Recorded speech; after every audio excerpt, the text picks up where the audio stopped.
What's good, guys? This is Kid Achilles. We are here today with the One Piece chapter 1052 review, and I am super excited for this one. And I know it's not the first time you've heard that. But before we get things started off, go ahead and do your boy a solid. Like this video, give me a subscribe. That way you'll never miss an update. Oh yeah, and hit the little bell thingy. I got into cosplay for this shit, partially. I got the little earrings. My friend Sally made me this really bitchin' haramaki. Shout out to Sally. Alright, but anyway, let's get into this. So, the chapter kicks off in Mary Joie. Now, I don't like the Gorosei necessarily, but I do always like seeing the Gorosei because that typically means we're about to get some cool cryptic information. So, the Gorosei are talking to someone via transponder snail, and they learn that Zunisha is walking away from Wano for some reason. Like most things, this left me with some questions. It kind of seems like Zunisha was there to herald Joy Boy's arrival, and then he just dipped out. So, it turns out that they're talking to the CP0 mask dude who like airwalked away from Onigashima when Luffy went into Gear 5th. They ask him if they can at least still capture Nico Robin, and he says yes, but he does not seem confident about it based on his expression in the panel. And then their signal gets hijacked. I definitely thought this was an interesting part. Admittedly, I was pretty pressed when Momo said that he was going to keep the orders of Wano closed in previous chapters. I guess I was just a little worried because I thought that was the, whole point for everything. But he's not keeping them closed forever. He's just keeping them closed for the time being. And now with the revelation in this chapter, I think that was a really, really solid idea from Momo. Hindsight's 2020 and all that. Good foresight from our boy. All right, now we cut over to Hawkins and Drake. Drake is laid out and Hawkins is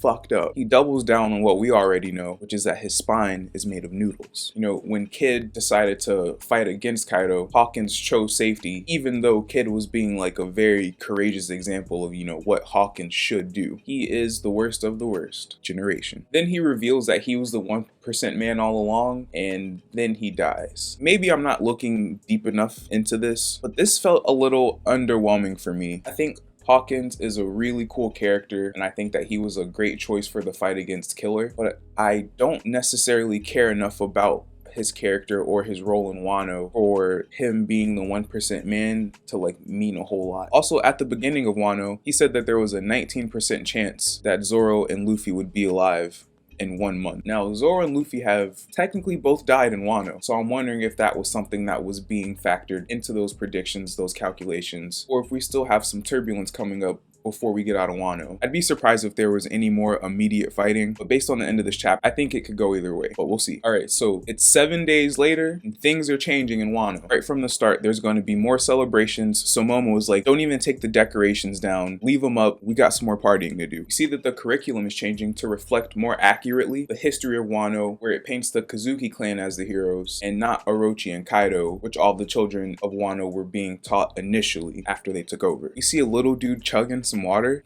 save some for the fishes, buddy. So immediately Momo is making good on his promises to his people. Must be nice. People are starting to talk about Joy Boy. I think this was a really cool part for me because we're starting to see already how Luffy is adding his additions to the Joy Boy myth that already exists. We've gotten to hear about Joy Boy and what people think about him based on what they saw of him all those years ago, and now we're kind of seeing how that happens in real time. We also see here that they are thinking of Joy Boy as being separate from Luffy. Now, if this keeps up, I think this is a cool way for Luffy to have his hand in two pots, where he's, he can still be Luffy the Pirate King and Joy Boy the Liberator without all of that meshing together necessarily, which also maybe explains the reason for, the entire wardrobe color hair change. So I thought that was really neat. Luffy has this Clark Kent thing going on.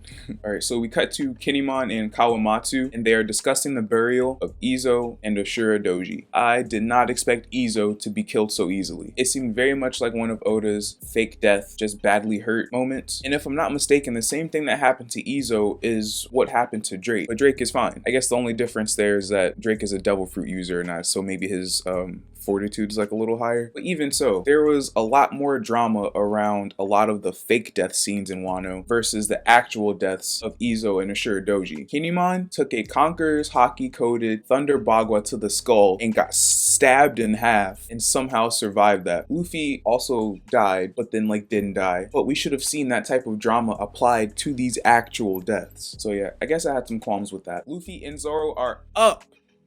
Whew. Admittedly, I thought the stakes would be higher for Zoro, and maybe he's not out of the woods yet, but he seems to be okay. And so it seems like the whole Grim Reaper thing leads up to Zoro actually having died, but left Hell to keep his promise to Sanji, which was to kill him if he wasn't himself after this fight. So I took that whole thing like way too seriously. I thought too hard about it. Forgot who we were dealing with. But we see here in this panel that like it's cool the way that Zoro and Sanji like care about one another. You see right next to the cot that Zoro was laying in before he got up, Sanji is still camped out right next to it. So, you know, this lets us know that he was hanging out by his side even while he was unconscious. Their dynamic might be my favorite. I don't know. We'll see. All right, so everyone is just, you know, partying down and like recuperating. We see that Frankie has repaired the General Frankie, and Killer and Beppo are dazzled. They think that's rad as shit. The kid is like, hang on, don't get too chummy with them because we don't know what's going to happen after we leave Wano, what things are going to be like after this. Now that they've all defeated 2 emperors, they're going to have huge targets on their backs. It seems like Kid has potential betrayals on his mind. So this prompts Scratchman Apu to enter, being carried by a number. He reveals that information about what's going on in Wano has been leaked to the outside world, and that of course he's the one that leaked it. I think Apu is mad annoying. It's kind of terrible, but I was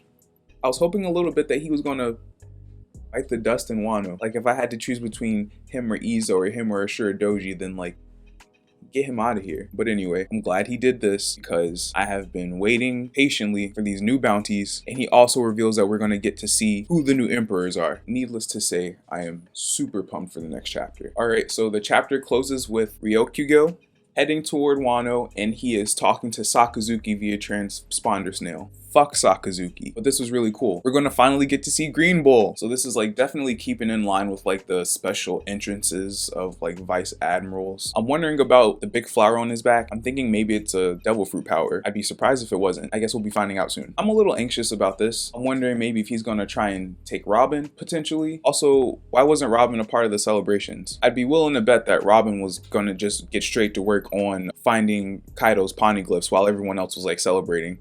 I can't imagine if I was her and everyone else was just partying down and, you know, he had these poneglyphs like chilling somewhere in Wano that I'd just be like hanging around wanting to party as well. So I guess we'll see. I say that a lot, but it's the truth. All right, and then I just wanted to touch on some of the like cute and cool moments in the chapter. I definitely love Chopper and Zoro. Zoro's like drinking or like stuff in his face, whatever. Chopper's just like chilling on his head. Definitely loved Yamato and Luffy. Again, I am hyped to see how their dynamic develops and how his dynamic develops with everyone else in general. It was cool to see Yamato just broing it out with all the guys from the crew. Also, Yamato does still identify as Kazuki Oden, so my apologies for misgendering him in previous videos. I love One Piece, man. I did not realize how huge Momo was until I saw him squatting down next to Yamato, and they are about the same size. Momo is huge just like his dad was, and I think that's really rad. No break next week, so I'll be seeing you guys super soon. Again, thanks for kicking it with me. If you haven't already, like and subscribe, and I'll be seeing you super soon for the next one. This has been Kid Achilles. Peace out.